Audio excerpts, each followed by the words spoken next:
Hey, before anything else, you ever noticed how life changes without asking permissions?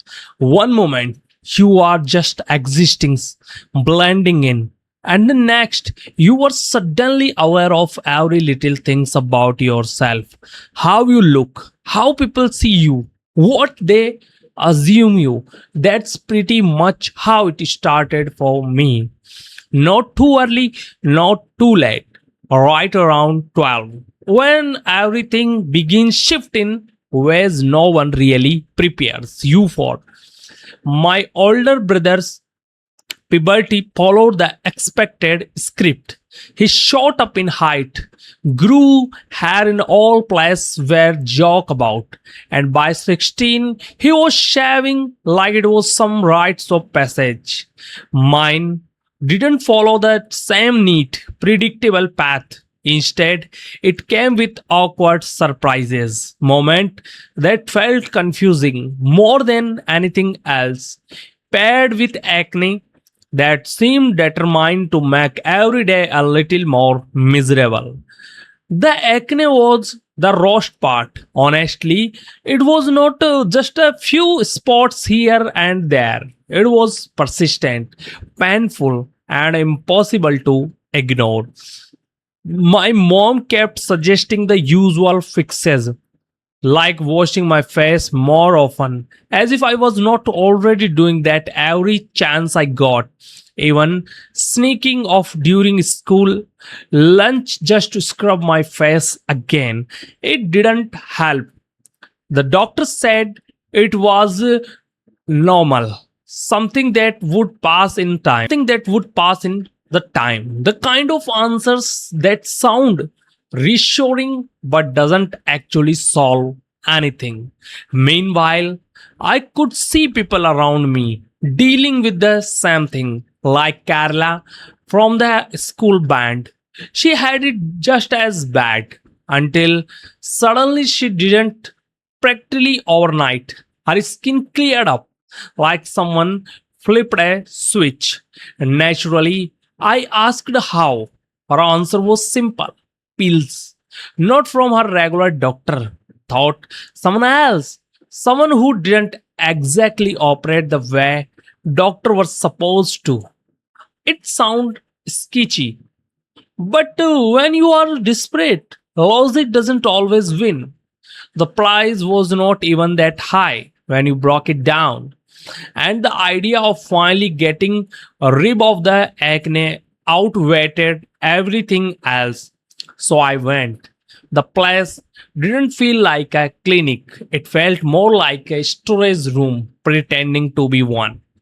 But I walked out with what I came for, two bottles, because apparently being a boy meant I needed more. I didn't question it, and somehow it worked. Within weeks, my skin cleared up completely, like the problem had never existed. It felt like winning something I didn't even realize I'd been competing for, but life doesn't stay still just because one thing gets better. Not long after, evening else shifted.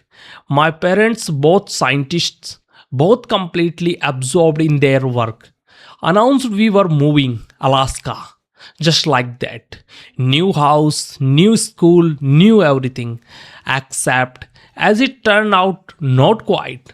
The house didn't even exist yet. Plans on paper, nothing more. So they went ahead to sort things out, and I end up staying behind the relatives I barely knew, carrying almost nothing with me except the basics and those little pills that I had already changed one part of my life. That's how I end up borrowing clothes. Not idle, but there were not many options. My cousins and I were about the same size, and she didn't make a big deal out of it. At first, it seemed harmless, just temporary, just practical. The clothes were a little different from what I was used to. Sure, but I not enough to feel like a big deal. At least that's what I thought. when I looked in the mirror, I still saw myself. Nothing had really changed, except apparently how others people saw me. It started subtly, the way misunderstanding often do. A glance that lingered too long, a comment that didn't quite fit, a tone that carried an assumptions I had not agreed to. At school, it became obvious. People didn't hesitate, they just decide. And once they decided, it didn't matter what I said. Trying to correct them only seemed to make things worse. Like I was playing along with some joke I didn't understand. Even when I pointed out the obvious, it didn't stick. They laughed, scared it off, or doubled down. It was not aggressive, not really, just dismissive in a way that left no room to argue. What made it stranger was how quickly everyone else adapted. My cousin didn't rush to correct anyone. My relatives treated it like a mirror. Minor convenience at most, something that didn't need fixing because it was not causing trouble to them. It was temporary to me. It felt like slipping into a role I had not chosen, one that kept tightening the longer I stayed in it. Even small things started to shift. How I stood, how I moved, how aware I became to details I would never paid attention to before. It was not about pretending, it was about being seen in a way that didn't match how I understood myself. And yet, there was something else mixed into it. Not comfort exactly, but a kind of strange adjustment. The more it happened, the less shocking it felt. Not because it made sense, but because repetition has a way of dulling resistance. People accept consistency, and when you don't give them a reason to question their assumptions, they just keep going. That's how I end up walking into situations where no one even hesitated. They just accepted what they thought they saw. Teachers, students, even strangers.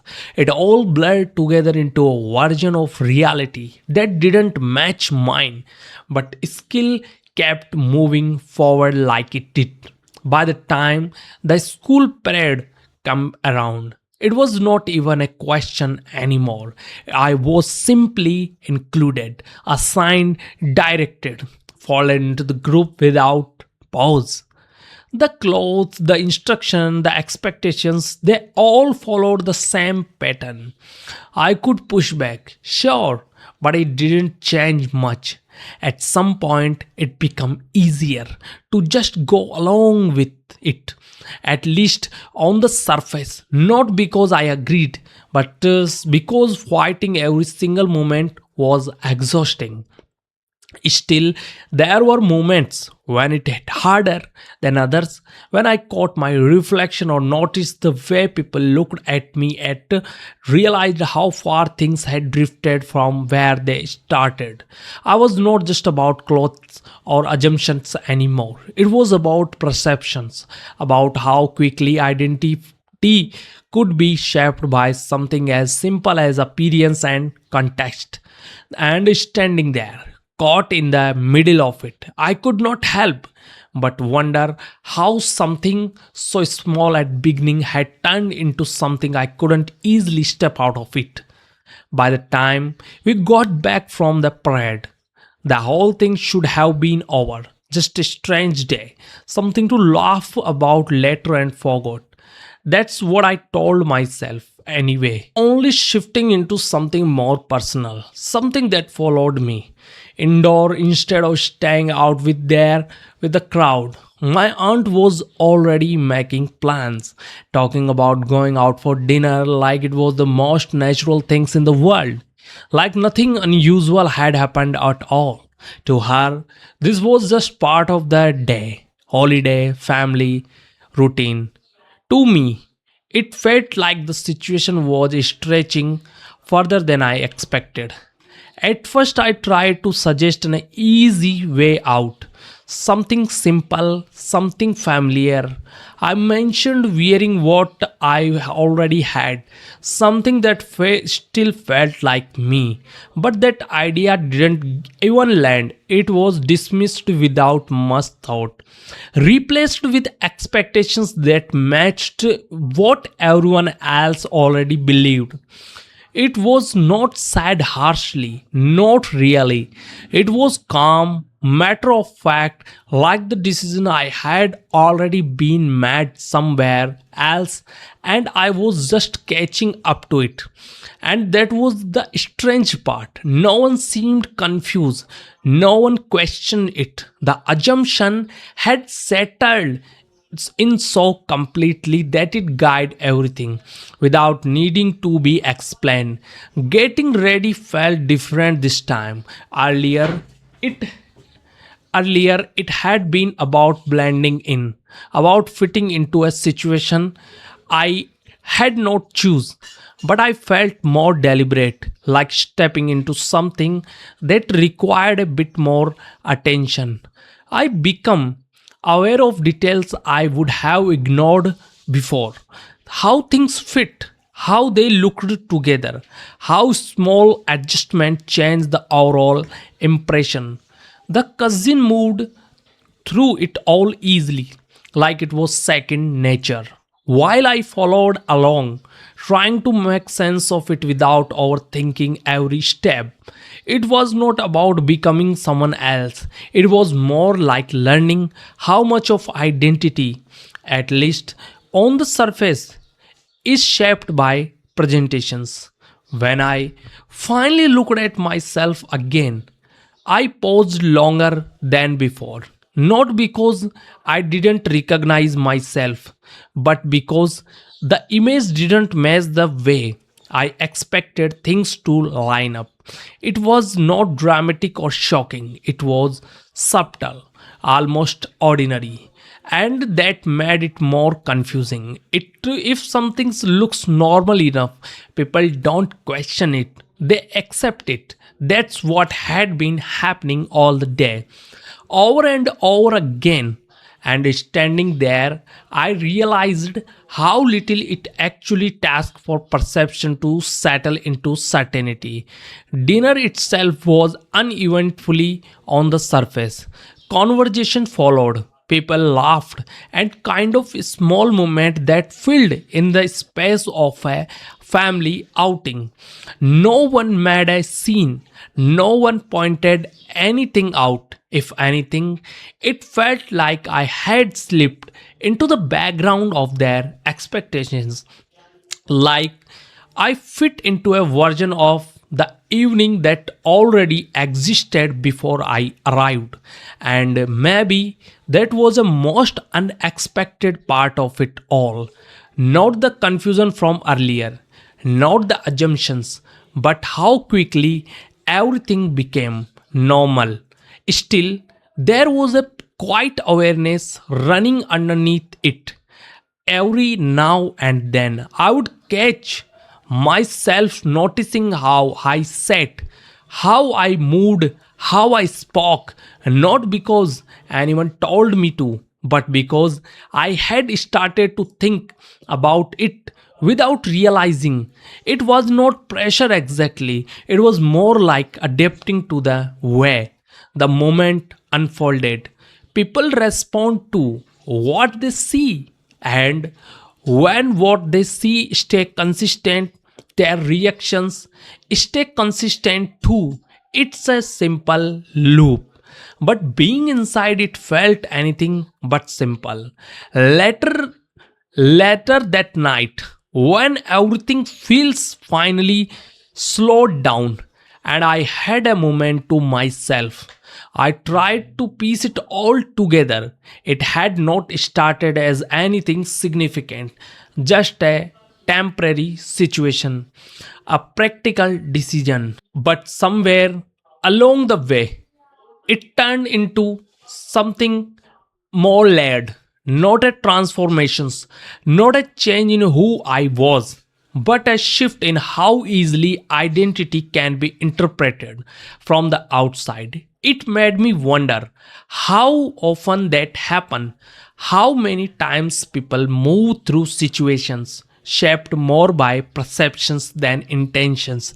And maybe that was the biggest takeaway from it all.